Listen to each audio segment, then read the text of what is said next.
Mesdames et messieurs, bonsoir. C'est un réel plaisir de vous retrouver pour ce 20h30 que nous débutons avec l'agenda officiel. Le président du Conseil national pour la sauvegarde de la patrie, chef de l'État, le général de brigade Abdraman Tchani, a reçu cet après-midi l'artiste chanteur panafricain Eli Kamano. Son combat pour la libération des peuples africains a été au cœur de cette entrevue. Le point avec Loli Moutari Menassara et Ousmane Sanabdou.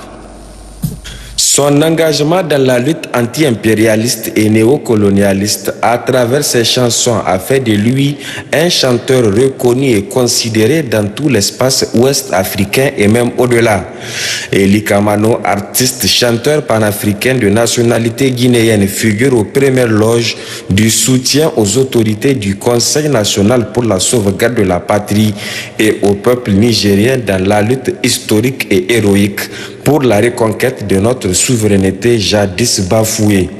L'artiste, accompagné par le coordonnateur national du mouvement M62, Abdoulaye Seydou, dit être très satisfait de l'attention que lui a accordé le chef de l'État, président du CNSP, le général Abdraman Tchani.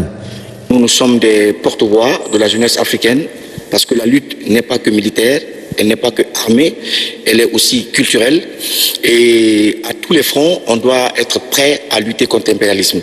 C'est pourquoi nous avons décidé de venir au Niger pour une première fois, il y a 10 mois, lorsqu'il était question de bombarder ce pays-là. On a dit, on viendra ici pour que si les bombes doivent tomber, alors qu'elles tombent sur nous. Donc on revient et le président nous a reçus, on a parlé de toutes ces questions et on a parlé aussi justement de la continuité du combat. Je suis très satisfait parce que au-delà de l'oreille attentive qu'il a prêtée, moi aussi j'ai prêté une oreille attentive à tout ce qu'il a dit par rapport à tous les obstacles qu'ils ont aujourd'hui, les difficultés qu'ils rencontrent dans la lutte contre l'impérialisme. Parce que nous savons que l'impérialisme peut passer 20 ans, 30 ans à combattre les présidents, en tout cas qui s'érigent en tant que défenseurs de leur peuple. On a vu Kwame Nkrumah, on a vu Thomas Sankara, on a vu Sékou Touré.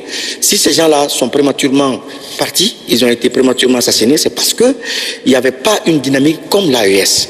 Et si l'Afrique ne comprend pas qu'il faut qu'elle fédère ses forces, qu'il faut qu'elle se mette ensemble pour barrer la route justement à cette dynamique tous les jours ou chaque fois qui est en train de piller l'Afrique, de bâillonner l'Afrique, franchement, on ne va pas s'en sortir. Le président a fait savoir qu'ils sont dans la dynamique et que le Mali est confronté aujourd'hui à ces questions de djihadistes.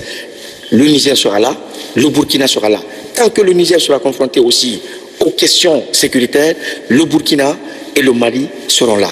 Et c'est cette Afrique que nous voulons, c'est de cette Afrique que nous rêvons. Eli Kamano, toujours en se confiant à la presse, a félicité le Niger et l'ensemble des pays de l'AES pour la prouesse réalisée dans l'affirmation de leur souveraineté au profit des peuples du Sahel dignes et stoïques. Et puis lors de son séjour à Bamako dans le cadre de la journée africaine célébrée au Mali et élargie